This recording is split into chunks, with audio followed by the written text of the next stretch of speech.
If you desire to walk in alignment with your purpose, to live a life of joy, abundance, and fulfillment, you've come to the right place.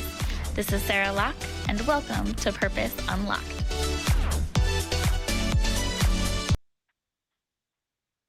Hello, everyone. Today we are talking about what it takes to reach your goals. One of the things that I talked about at the very beginning of the year was the fact that with a baby, it's been really hard for me to continue to go after my goals, but I was determined to figure out, okay, if I could make it work, what would that look like? How would my life be different? How would I have to reallocate my time, figure out a schedule, and all of those types of things? Needless to say, life gets in the way, and I have a baby who's still not sleeping through the night. So waking up super early to do all of those things and be super productive has been, I wouldn't even say a challenge because I haven't even been doing it at all. So I won't lie and say it's a challenge. I will just say it has been non-existent. It has not been happening. But I have still been trying to, when I can, find time to continue to pursue those dreams. And that is what I want to talk about today, is just the strategy around how to find time in your schedule, how to take teeny tiny steps even when it seems really hard or when you're not going as fast as you want to be going. So one of the things that I have learned personally, and I've felt this way for a while, but a few podcasts that I listened to recently have really just confirmed it over and over and over again. And that is the fact that you can't do it alone. And while I haven't felt like I'm doing life alone or watching the baby alone, my husband is wildly supportive. But what I do mean is building the business alone and doing the things that I want to do in relation to my business all by myself, doing the podcast by myself, building my website by myself. And it's really lonely, and it's not very motivating when you don't have someone that you're doing it with or holding you accountable. So I needed my Drew, and that's what we're calling it because some of our favorite podcasts have had a new co-host, and that co-host's name happens to be Drew. So for me personally, the Tom Billy Show is one of my favorites, and his new co-host is Drew. So I was telling my sister I need to find my Drew. So she is here to be my Drew. So Paige, thank you for joining me, and I hope that this allows us both to reach our dreams, go after what we want, and be more successful together. I hope so. I will try my best to live up to the shoes that the Drews have set. However,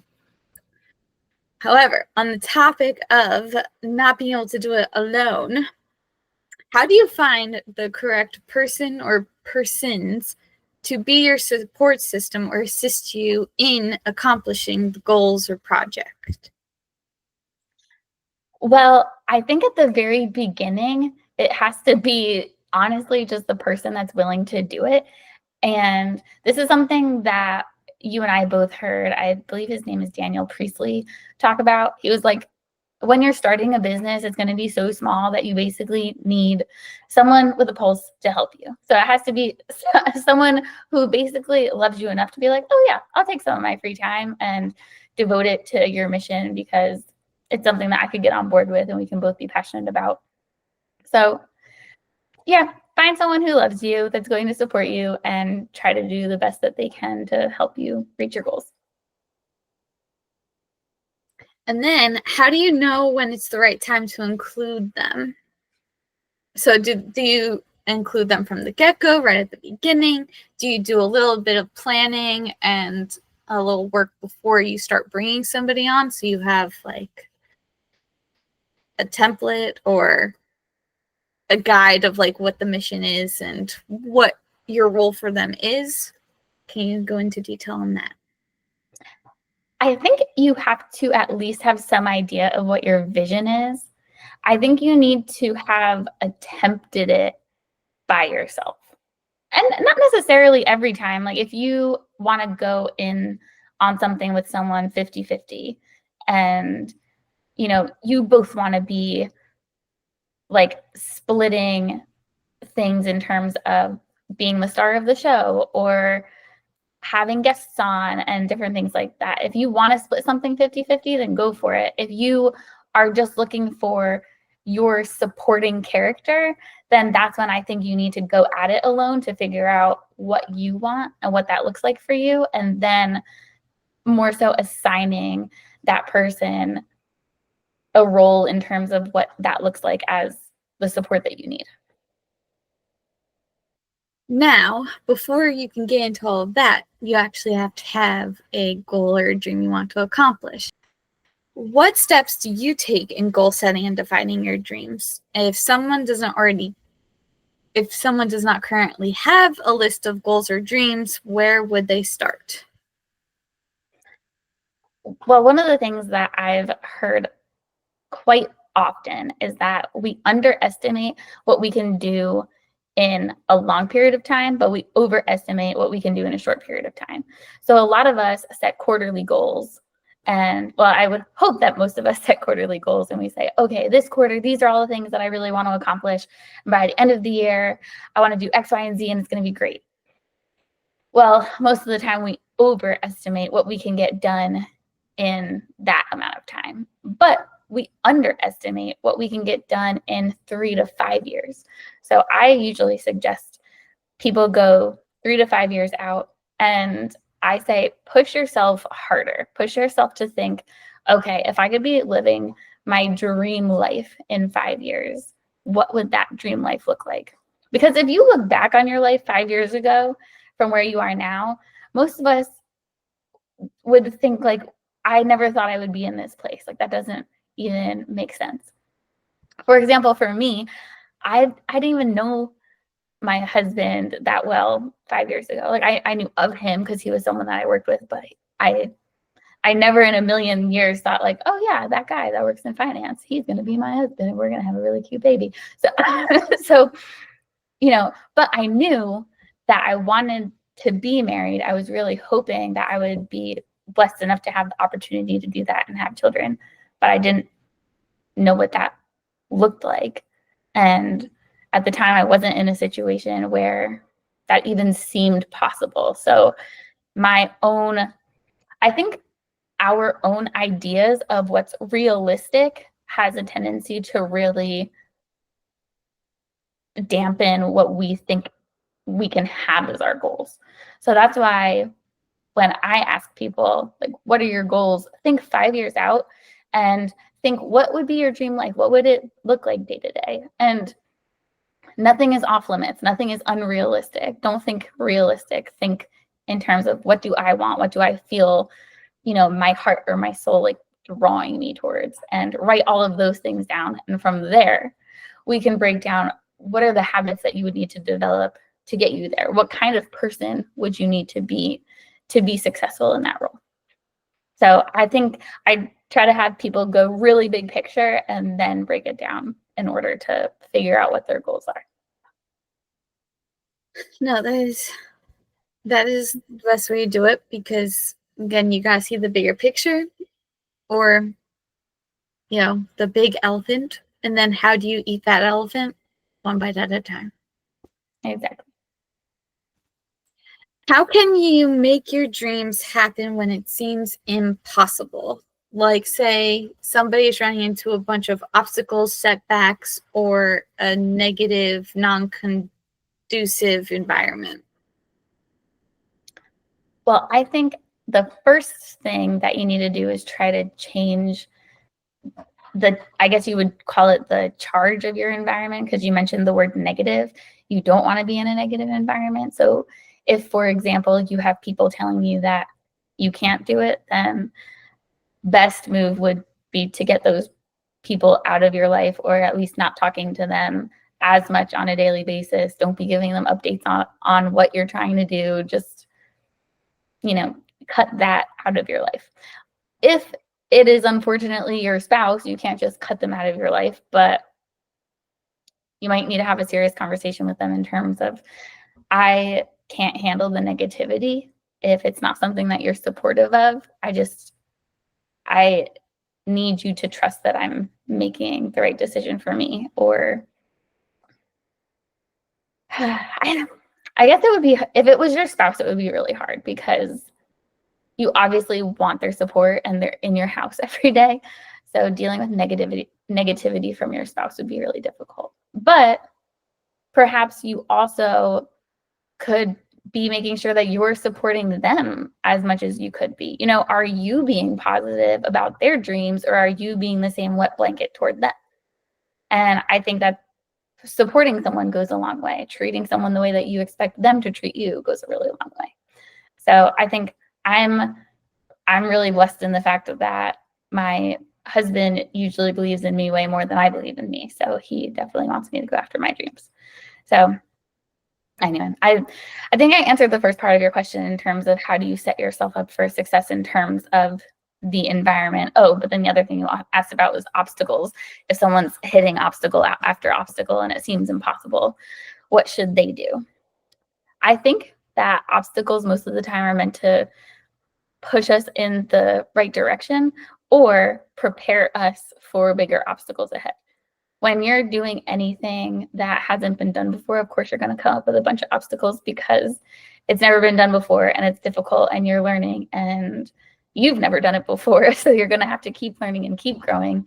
And failure isn't final. It's how you learn and it's how you continue to grow and adapt. So think of those obstacles as growth opportunities and then keep looking for the answer. Because if you keep looking for the answer, you're going to find it. But if you keep focusing on all the negativity and all of the obstacles, that's what you're going to keep seeing.